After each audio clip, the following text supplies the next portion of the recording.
అదే నియోజకవర్గాన్ని మనం ఉన్నారు సార్. సార్ ఫోన్ మీకే సార్. హలో, ఎవరు? ఫరూక్ మీతో మాట్లాడమని చెప్పాడు. ఒక నిమిషం చూడు. హలో, నేను బాజిరెడ్డిని చెప్పమ్మా. ఫోన్ శివారెడ్డికి ఇవ్వండి. నాకు చెప్తే శివారెడ్డి చెప్పినట్టే. మిమ్మల్ని కాలిస్తే ఆయన కాల్చినట్టేనా? జోకులు బాగా వేస్తావే. గన్ను కూడా బాగా కాలుస్తాను.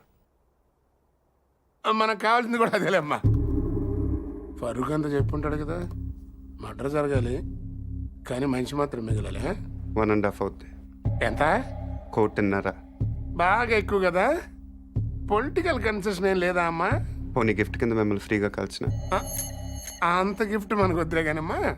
ముందు 75, పని అయ్యాక 75, ఓకేనా? పని అయ్యాక నేను దొరికిపోతే? మొత్తం తీసుకుని నువ్వు మిస్ అయిపోతే? నాకు మర్డర్ చేయటమే వచ్చు, మోసం చేయటం రాదు. ఓకేనయ్యా, ఒకేసారి ఇచ్చేస్తాను. కానీ ఇచ్చే ముందు మన ఇద్దరం ఒకసారి కలవటం ఫార్మాలిటీ కదా. అవసరం లేదు. మాకు అవసరం. 1.5 ఇస్తున్నామయ్యా. కనీసం నీ ఫోటో చూసే భాగ్యం కూడా మాకు లేదా? గన్ చూడాలనుకోండి, తప్పు లేదు. కానీ బుల్లెట్ చూడాలనుకోవద్దు, చచ్చిపోతారు. డబ్బుల్ని 1000 రూపాయల డినామినేషన్లో బండిల్ కట్టండి. ఆ బండిల్ను ప్లాస్టిక్ కవర్లో ప్యాక్ చేసి ఆ ప్యాకెట్ని రెడ్ కలర్ VIP బ్యాగ్లో పెట్టండి. మీ మనిషిని రేపు రాత్రి 9ంటికి బ్యాగ్తో సహా బేగంపేటలో లోకల్ ట్రైన్ ఎక్కమనండి. బ్యాగ్ని సీట్ కింద పెట్టి గట్కేస్తులో బ్యాగ్ వదిలి దిగిపోమని చెప్పండి. దిగాడా? నువ్వు అక్కడే ఉండు. ఆడు మన ఎర్ర బ్యాగ్తో దిగుతాడు.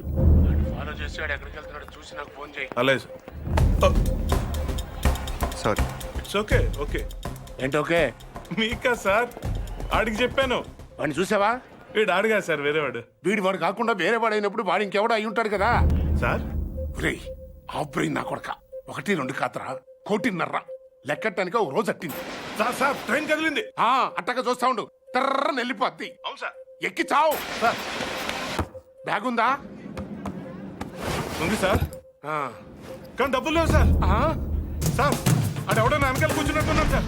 వెనక కూర్చుంటే మనం చూడలేం కదా సార్. నా కొడుకు డబ్బులు తప్పేశారు సార్.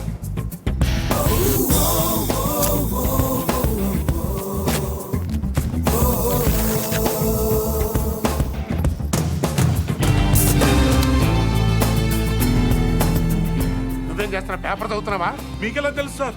ఇందులో తెలియడానికి ఉంది. పైన చదువుతున్నావు, కింద కోసుకెళ్ళిపోయాడు. మరి ఇప్పుడు నన్ను ఏం చేయమంటారు సార్? రిటర్న్ ట్రైన్ ఎక్కి మిగిలిన పేపర్ చదువుకుంటూ వచ్చాయి. సార్ ఇంకా ఏంట్రా? బ్యాగ్ బాగా చిరిగిపోయింది సార్. నువ్వేం టెన్షన్ పడకు నాన్న, జాగ్రత్తగా తీసుకొచ్చాయి, కలిసి కొట్టించుకుందాం.